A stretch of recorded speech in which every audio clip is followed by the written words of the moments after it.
napanood yung last content ko, di ba, nagkaroon tayo ng floor tiles sa bahay. Actually, kinulang po ang inyong lingkod sa materials kasi kinulang sa budget. Pagkakapagawa ng bahay, wala pa naman tinong budget. Hindi.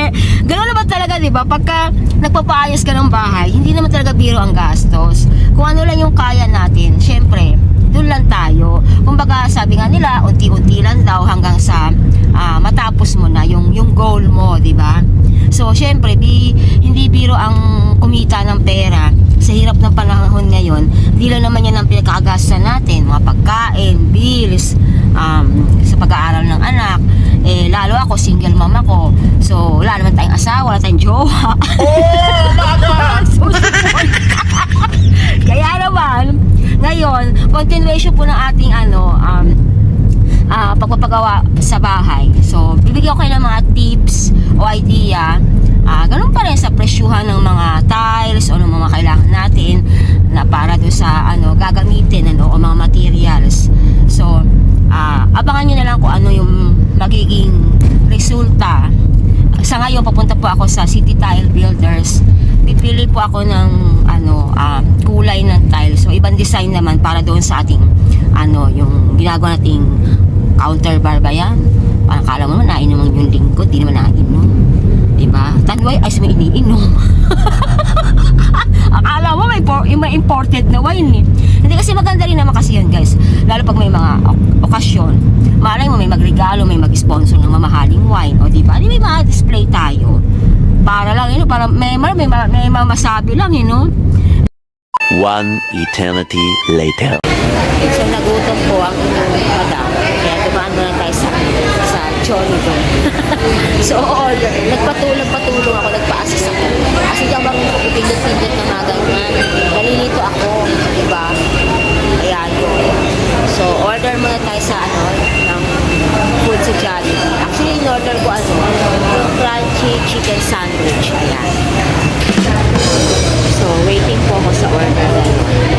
While waiting, kasama ko pala si Sir Mark kasi sa mga wala tayong homeowners. So, siya yung nag-alalay sa akin para bumili na materialis. Siyempre, kakain kami. Kaya, 4 minutes pala wikita yung order namin. So, yun, kasi si Sir Mark, nasa parking space, parking lot. Actually, take out na namin yung order namin kasi nga mahirap mag-park. Puno yung mga parking space nila. So, sabi ko take out na lang. Dapat pala nag-drive-thru na lang kami. Ganun din pala, di ba? Ito na, finally, kakain na po muna kami kasi nakakagutom din. Actually, yung pag palit ng item, 10 AM pa kasi ang start. So, habang hinihintay namin yung oras, kumain muna kami dito sa Jollibee kasi nagugutom. Nakakagutom talaga. Ito lang po may bibigay kong tips sa inyo, no? Para pala dun sa magpapagawa ng bahay. Kailangan yung mga gumagawa sa bahay, let's say mga construction worker, dapat na andun din po kayo hanggat maaari. Yung presence nyo kasi nga, para pag meron kayong suggestion na ito yung gusto mong style na gawin, makapag-suggest ka. Unlike sa yung wala ka, hayaan mo lang sa magtrabaho doon, hindi mo alam kung ano yung nangyayari, kung ito ba itama ba to sa gusto mo, naaayon ba to sa gusto mong style, di ba? Tsaka na rin, para alam mo rin kung ano yung mga kailangan pambilhin, kasi malay mo kulangin sa materyales o sabihin pa nung nagtatrabaho na, ma'am, kailangan pa pala natin ng ganito, ganyan. So, mas maganda yung nababantayan mo sila. Tsaka, na-assist mo sila sa kung pangangailangan nila. Hindi lang naman porque binayaran mo sila, wala ka nang pakialam. Siyempre yung maano man lang ba sa pagpapakain, ma-assist mo sila kasi gano'n naman talaga, mahirap magtrabaho ng gutom, diba? Kailangan yung care mo sa mga gumagawa sa'yo, ando doon. Yung concern mo, hindi lang porque bayad naman sila hindi gano'n. Kailangan mo pa rin silang i-assist. So yun lang, tip ko lang sa inyo para sa pagpapagawa ng bahay, para yung mga taong nagtatrabaho sa inyo, babalikan kayo, hindi kayo lalayasan, di ba? Mahirap pag nilayasan ka, nakatain ka yung bahay mo. Yun, tsaka ingat-ingat din sa mga kukuning contractor. Hanggat maaari, dapat alamin muna kung ito ba legit. Kasi may ma-experience na kami sa village namin na nagka-problema sila sa contractor dahil may mga issue sila. So para maiwasan lang yung ganun, pipili ka talaga ng tamang contractor. Ako hindi ako dumaan ng contractor kasi mahal at wala akong perang ganun kalaking 300,000, 500,000. Ako, tao-tao lang po ang kinuha ko para depende naman sa inyo kung mapera kayo. Hindi mas maganda magkaroon pa lang sarili yung architect o engineer. Pabago niyo yung buong bahay. Kasi sa Pagsibol Village, meron akong homeowner din na as in pinagiba talaga lahat. Binago yung mga pinto, tinanggal, hagdan. Ayun naman kasi engineer naman yun ng SMDC ba yun? Basta something ganun. Mapera yun, di ba? So, nasa inyo yan kung anong gusto nyo gawin sa bahay nyo. Pero, yun lang, tip ko lang. Suriin mabuti yung kukunin yung magtatrabaho sa bahay nyo. Para maiwas kayo sa mga scam. Actually guys, may sumobra kasi akong tiles, yung puting tiles na nilagay ko sa flooring.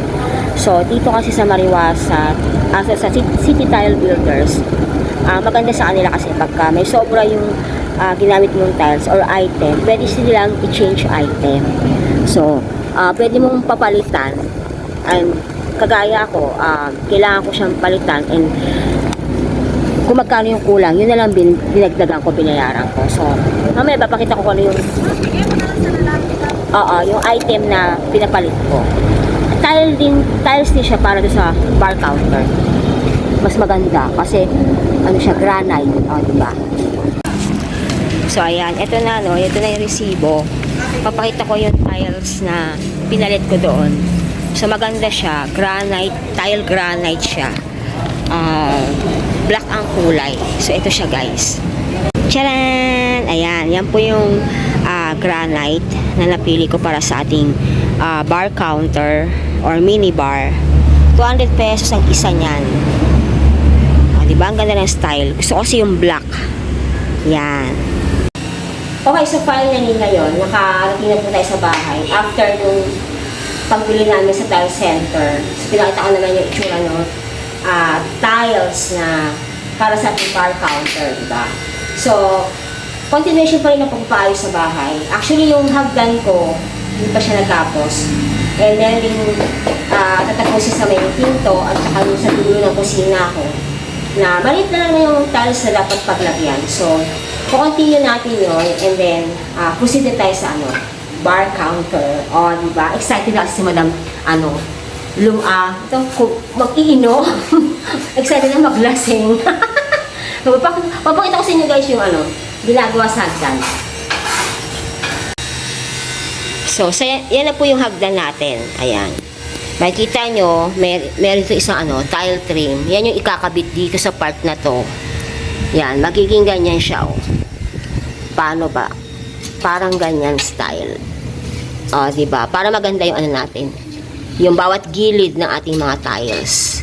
Ganon din po yan guys.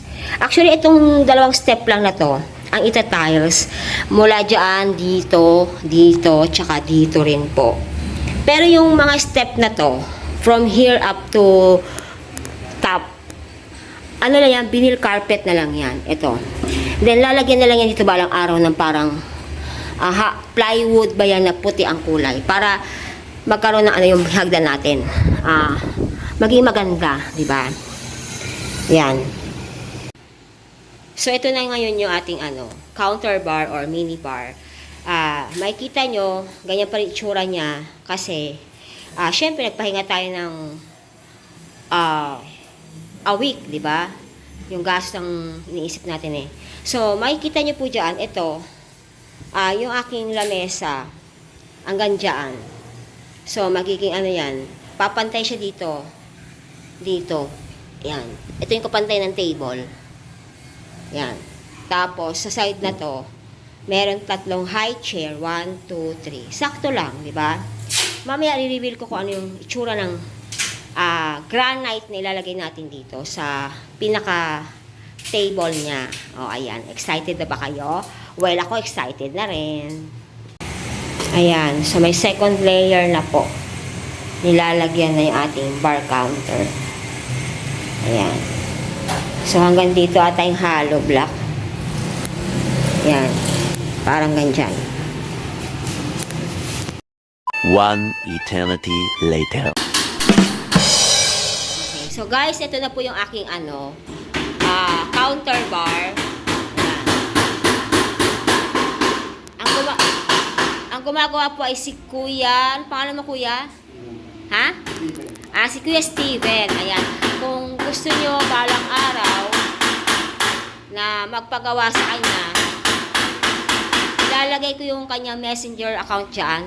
You can PM him pagka gusto nyo magpagawa. All around ka ba, Kuya? Hindi naman po. Hindi naman. Tiles, Tiles, partition, cabinet, mga ganyan. O yan. So, ito na yung development ng ating ngayon. Medyo inaano na siya ng, pinapormahan na siya para sa table. And then, buhusan pa siya mamaya. And then, yun, tingnan natin kung anong magiging itsura niya pagka natapos na po. Okay, ayan, binubuhos na po yung yung chocolate. Chocolate. Actually, mixtures of yan, graba, cement and sand. Ayan. Para mas lalo siyang tumibay. O, diba? Kuya Steven. O, ayan. Busy si Kuya Steven. Ayan. Nakikita nyo yan? O. Isang lamesang yan, putahe.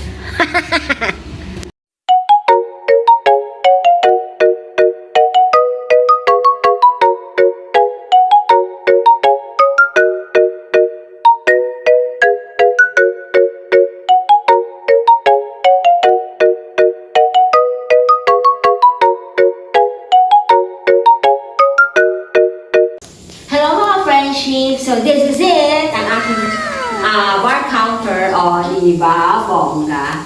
So, papansin nyo guys, napakasaya ko kasi finally natupad na aking pangarap na magkaroon ng bar counter sa aking bahay.